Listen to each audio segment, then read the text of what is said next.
Hello guys, welcome to another informative video. చాలామంది అడుగుతున్నది ఏంటంటే, అన్న సౌదీకి ఫ్రీ వీసా మీద రావచ్చా, ఒకవేళ వస్తే నేను ఎంత సంపాదించుకోవచ్చు, అండ్ ఎలాంటి వాళ్ళు ఫ్రీ వీసా మీద వస్తే బెనిఫిట్, అండ్ ఇందులో ఉండే రిస్క్లు ఏంటి, అసలు ఇది లీగలా ఇల్లీగలా అనేది నేను ఈ వీడియోలో మీకు క్లియర్గా ఎక్స్ప్లెయిన్ చేస్తాను.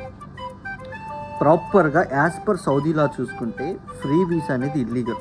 కానీ దీన్ని లీగల్ వేలో మన వాళ్ళు ఎలా చేస్తున్నారంటే, ఏదైనా ఒక కఫిల్ని పట్టుకుంటారు, వాళ్ళ దగ్గర నుంచి వీసా స్పాన్సర్షిప్ తీసుకుంటారు, అండ్ ఇక్కడికి వచ్చిన తర్వాత మన వీసా వచ్చేసి ఆ కఫిల్ అండర్లోనే ఉంటుంది. అండ్ మనం ఏ కంపెనీలో అయితే ఫ్రీ వీసా మీద జాబ్ ఎత్తుక్కుంటామో ఈ కఫిల్ ఆ కంపెనీకి సప్లైగా, అంటే మ్యాన్ పవర్ సప్లైగా ఇస్తున్నట్టు రెండిటికి అగ్రిమెంట్ చేయించుకొని, ఒక డాక్యుమెంట్ ఉంటుంది మినిస్ట్రీ ఆఫ్ ఫైనాన్స్ నుంచి, అది అగ్రిమెంట్ చేయించుకొని అండ్ మీకు ఎక్కడైతే జాబ్ దొరికిందో అక్కడ వర్క్ చేస్తారనమాట. దీనికి గాను ఎవ్రీ మంత్ మీరు ఆ కపిల్కి కఫాలా పే చేయాలి. అది depend upon person to person వేరేగా ఉంటుంది. అండ్ మీరు ఇకామా ఫీజు మీరే పే చేసుకోవాలి, అండ్ లేబర్ కార్డ్ ఛార్జెస్ మీరే పే చేసుకోవాలి. అప్రాక్సిమేట్లీగా ఇయర్లీ 12 నుంచి 15,000 వరకు ఖర్చు అవుతుంది. అండ్ ఒకవేళ మీకు ఉన్న స్పాన్సర్ కానీ పర్ మంత్ ఎక్కువ ఛార్జ్ చేస్తే అది 18 వరకు కూడా వెళ్ళే ఛాన్సెస్ ఉన్నాయి.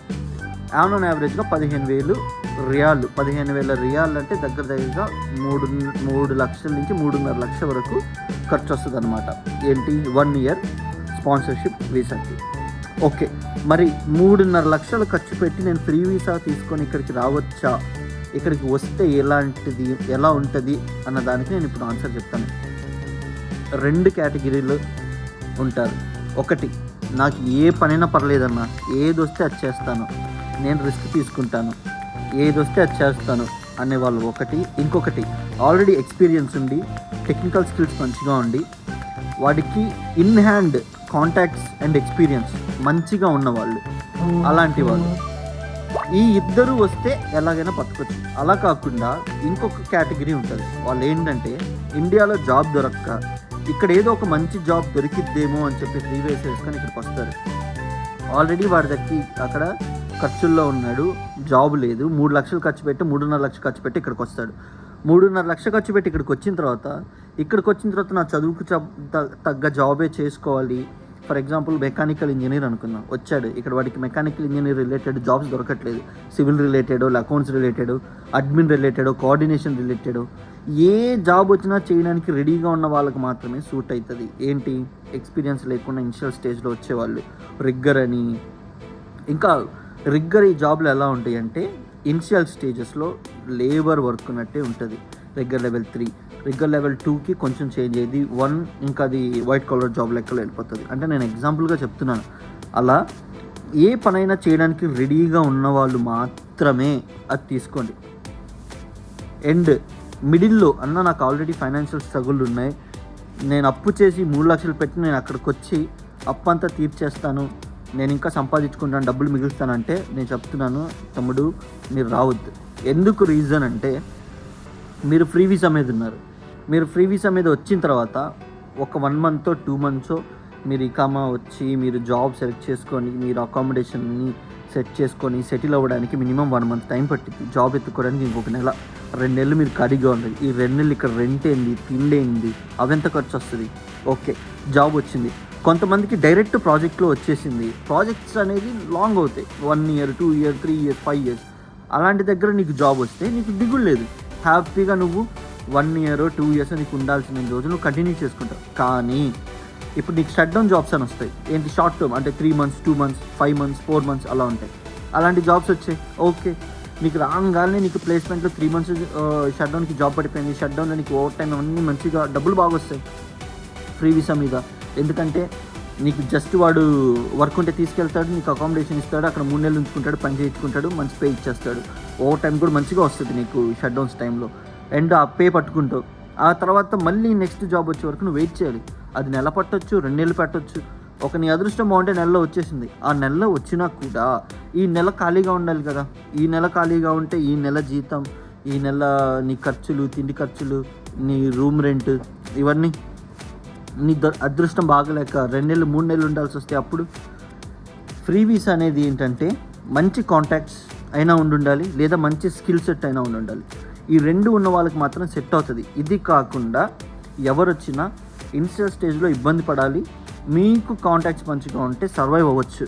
అండ్ ముందే చెప్తున్నాను, మీరు మంచి క్వాలిఫికేషన్ కానీ లేకుండా, ఎక్స్పీరియన్స్ లేకుండా వచ్చి అలోకలా బతుకుతాను అనుకుంటే మీరు ఏ పనైనా చేయడానికి రెడీగా ఉండాలి. అది క్లీనర్ జాబ్ అయినా, రెగ్యులర్ జాబ్ అయినా, ఇంజనీర్ జాబ్ అయినా. నువ్వు ఇంజనీర్ అయినా సరే నువ్వు ఏదైనా చేయడానికి రెడీగా ఉండాలి. అలా అయితేనే మీరు తీసుకోండి, లేకపోతే తీసుకోవద్దు.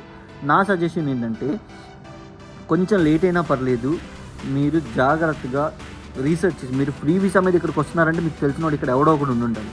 వాళ్ళని అడిగి ఏ ప్లాంట్లో వర్క్ చేస్తున్నారు, ఎలాంటి వర్క్స్ చేస్తున్నారు, దానికి రిలేటెడ్ సర్టిఫికేట్. ఫర్ ఎగ్జాంపుల్ వాళ్ళు సేఫ్టీ రిలేటెడ్ వర్క్ చేస్తున్నారు, సేఫ్టీ రిలేటెడ్ సర్టిఫికేషన్స్ అన్నీ నువ్వు చేసి పెట్టుకొని ఆ తర్వాత నువ్వు వాళ్ళతో మాట్లాడి సేఫ్టీ రిలేటెడ్ పీపుల్ కాంటాక్ట్స్ పెంచుకొని, మ్యాన్ పవర్ కంపెనీ కాంటాక్ట్స్ పెంచుకొని అప్పుడు నువ్వు ఇక్కడికి వస్తే నీకు ఛాన్సెస్ ఎక్కువగా ఉంటాయి.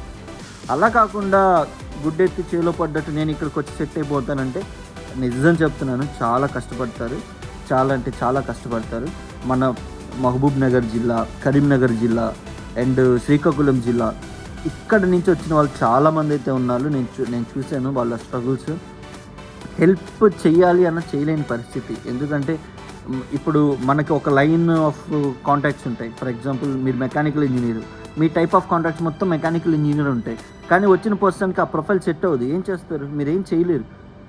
మీరు మహా అయితే ఒక 2-3 డేస్ మీతో పాటు రెస్టారెంట్కి తీసుకెళ్తారేమో, కానీ అంతకుమించి మీరు ఏం చేయలేరు. సో ఇక్కడికి వచ్చిన తర్వాత మా అన్నున్నాడు, మా బాబాయ్ ఉన్నాడు, హెల్ప్ అవుతుంది అంటే అవుతుంది. ఒక వారం, 10 రోజులు, ఒక నెలకి హెల్ప్ అవుతుంది. అంతకు మించి ప్రతి ఒక్కరికి కష్టమే. సో 1కి 10 సార్లు ఫ్రీ వీసా తీసుకునే ముందు ఆలోచించుకొని తీసుకొని రా. అన్న డబ్బులు ఉండవు అంటే పిచ్చ డబ్బులు ఉన్నాయి. ఫర్ ఎగ్జాంపుల్ ఒక మెకానికల్ ప్లానర్ ఉన్నాడు. ప్లానర్కి జీతం 2 to 3 years ఎక్స్పీరియన్స్ ఉంటే ఇక్కడ ఎంత ఇస్తారు? 4,000 నుంచి 6,000 వరకు ఉంటుంది ఏది నెలకి. అదే ఫ్రీ వీసా మీద ఉంటే 8 to 10 వరకు వెళ్ళిద్ది. అంత లాభం ఉంది, కానీ రిస్క్ కూడా ఉంది. వీడికి సంవత్సరం మొత్తం పని ఉన్నా లేకపోయినా సంవత్సరం మొత్తం జీతం వచ్చేది, కానీ నీకు పని ఉంటేనే జీతం వచ్చేది. అది నువ్వు మైండ్లో పెట్టుకొని నాకు ఎలాంటి బాధ లేదన్నా ఏ పనైనా చేయగలను అని రెడీగా ఉన్నాను అనుకుంటే వచ్చేసాయి. Habibi come to south. Okay.